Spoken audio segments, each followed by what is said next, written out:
Hey guys, you saw the title of the video, so if you like it, like and subscribe. But if you didn't see the title of the video and somehow you just loaded up on this, I want you to close your eyes.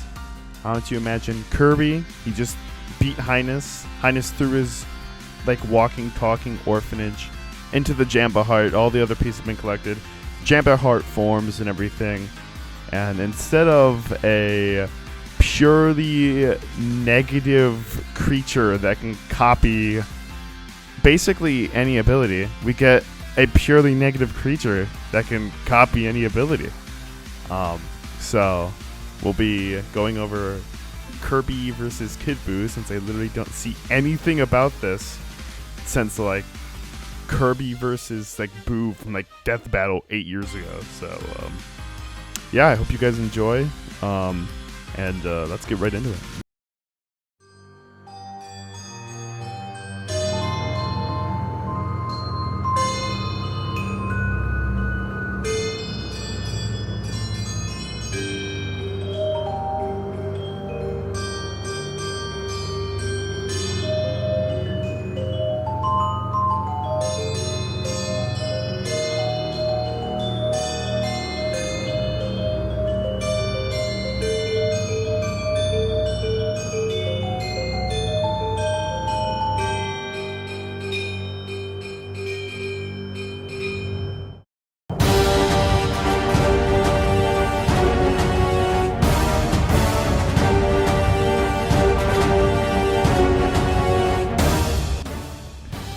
Majin Buu, a being of pure evil, and maybe enough negative energy to kill Kirby. So we'll be starting off with Buu as our first contender here, and as always, we gotta start with the power and the strength. So scaling Kid Buu is gonna be pretty simple, as we have a Dragon Ball Z box set that says Majin Buu is revived, but with his big pink belly and infantile behavior, Buu doesn't fit the bill of a galaxy destroyer. That is, until he hurls Dabura into a distant cliff with a single blow. And so this statement is pretty just blatantly calling Fat Buu in this scenario a galaxy buster. And we know that Kid Buu is stronger than Fat Buu, since when Evil Buu absorbs Good Buu, it becomes Super Buu. We have Piccolo stating that his body is better at fighting, and he's stronger now. And then obviously after Super Buu gets all of his absorptions ripped out of him and turns into Kid Buu, they're Goku and Vegeta, everyone, they're like, he's getting stronger. So we know just pretty basically that Kid Buu is the strongest unfused Buu. And we know for a fact Kid Buu should be the strongest unfused Buu, since Super Buu, who is stronger than Fat Buu, gets demolished by Ultimate Gohan, and Kid Buu alone is pushing back a Spirit Bomb with Ultimate Gohan's Genki, along with everyone on Earth, including people like Piccolo, Goten, Trunks, all of them. And even if all of this doesn't convince you that Kid Buu should be a galaxy buster, let's say you don't think the box statement is valid, we literally just see Kid Buu blow up galaxies on screen. So, and kind of an underrated strength feat that I don't see many people talking about is the fact that the Grand Supreme Kai was I'm not saying he was winning or anything, but he was keeping up with Moro, right? And this was not a weakened Moro. This was just straight up Moro. He was they were losing, but they weren't getting he wasn't getting one shot. Okay?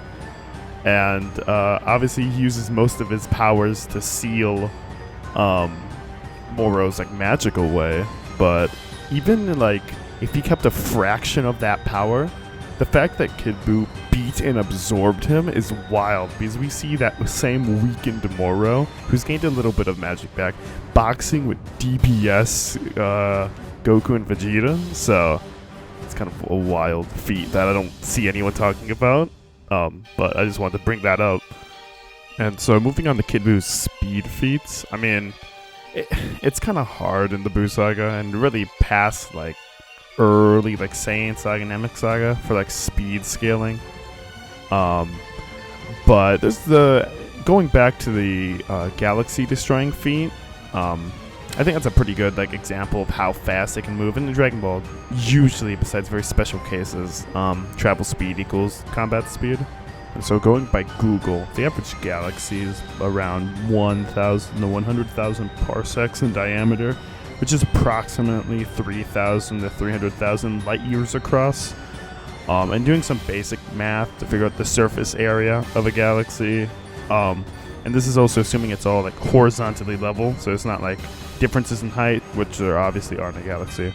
To cross the entire galaxy in the time frame we're given, and going by when the like lightning or energy starts to emanate off the galaxy, and by when the galaxy is completely destroyed, which is around 2 seconds, Kid Buu would have to be traveling at anywhere between 128 million times the speed of light and 12 billion times the speed of light. So explaining Kid Buu's hacks, now that we've done the AP and speed, is going to be pretty simple. He basically has regeneration that lets him come back from anything bar like complete atomic annihilation. And he of course has his candy beam, which literally changes your molecular structure and just turns you into whatever the hell Buu wants. Usually food, because he's very childish, usually. I mean, it's Kid Buu we're talking about. Not very much maturity going on there. And a very important hacks, which is actually going to come into play in this battle, or might come into play. With his Vice Shout, he can actually break out of pocket dimensions. If you're a Kirby fan, you'll know where I'm going with that one later on. But yeah, so that's everything for Kid Buu. Moving on, the little pink ball of destruction himself.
Can Kirby, a creature known for killing eldritch gods on the daily, beat Kid Buu? So with Kirby, we'll actually start with Kirby's speed, since I think I'm gonna have the least amount to say about it. So you can basically just scale Kirby off the Warp Star, as he like routinely will keep up with bosses that react and keep up with the Warp Star. Or he'll keep up with bosses that's stronger than previous bosses who've kept up with the Warp Star. So there's a lot of different calcs. I'm going to put the list of speed calcs for Kirby in the description. But the one I want to use for this video is when dark matter fly past like 8 galaxies in 7 seconds. And that calc comes out to 3,006 billion times the speed of light. So this is a very early like villain. Like this is not like a late villain at all. So Kirby is obviously much faster than this. But I think that should like put in perspective for like how fast like Kirby truly is. And yeah, so that's the one we'll be using today. There are some faster ones, there's some slower ones, but I think that's like the most objective one, as we literally just see it happen on screen. And on to Kirby's power, and so we'll be starting off with Maglor. And he's one of Kirby's more popular villains that he fights. He ends up tricking Kirby, defeating this dragon thing, and then he gets something called the Master Crown, and ends up fighting Kirby.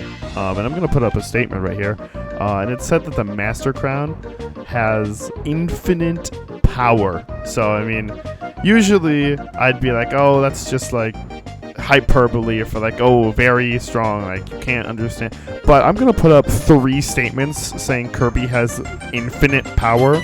And then on your screen, as I'm saying this, I'm gonna be showing a clip of Void Termina summoning 4 Master Crowns all at once, and Kirby just like he could get hit by that attack and survive. He wouldn't instantly die.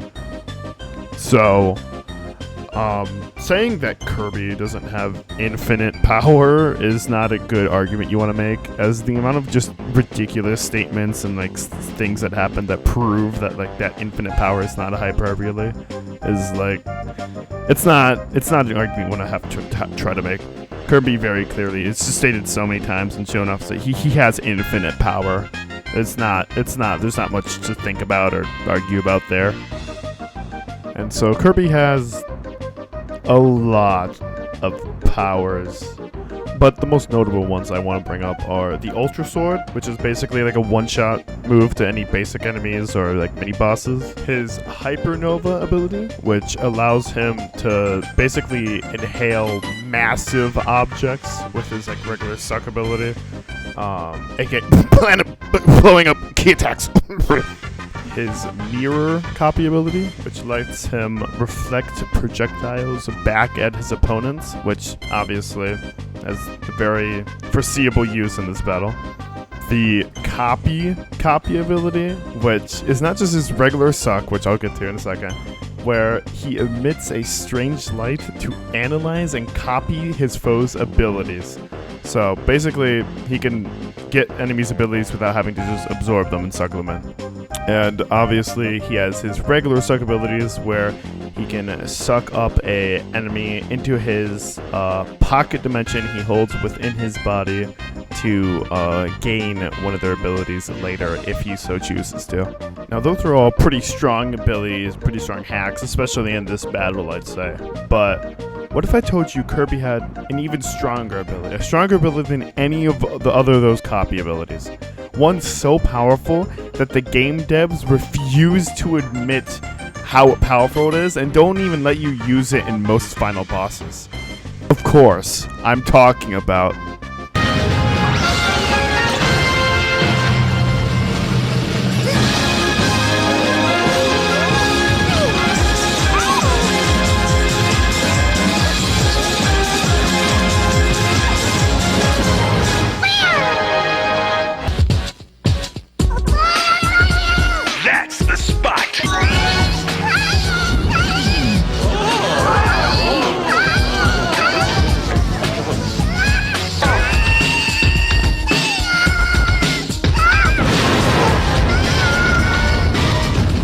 He's scraping a chalkboard! I can't take it! I'm sending Kirby back!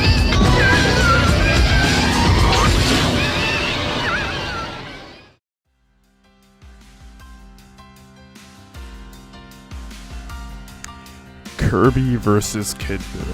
How does this battle truly end up? Well, if we want to go over the stats again, we have Kid Buu at pretty solidly galaxy level and around, at a high ball, 12 billion times the speed of light. And with Kirby, we have him at several times infinite power and 3,000 billion times the speed of light. But I know, I hear the people in the back. But what if Kid Buu hits Kirby with Candy Beam?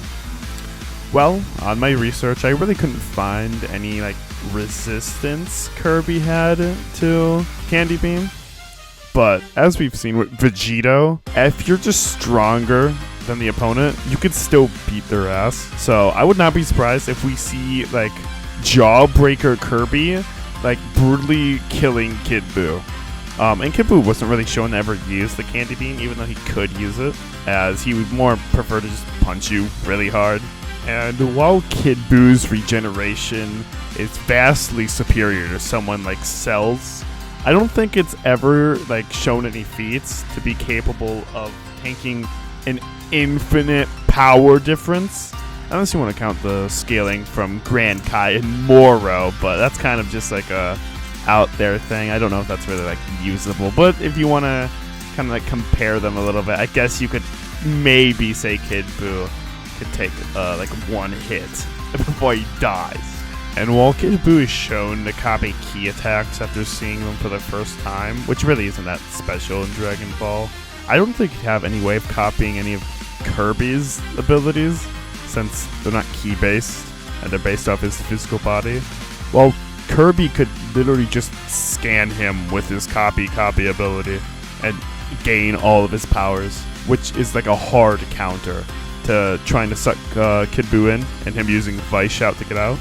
So, at the end of the day, Kid Buu is just another villain of the week to Kirby, the killer of gods.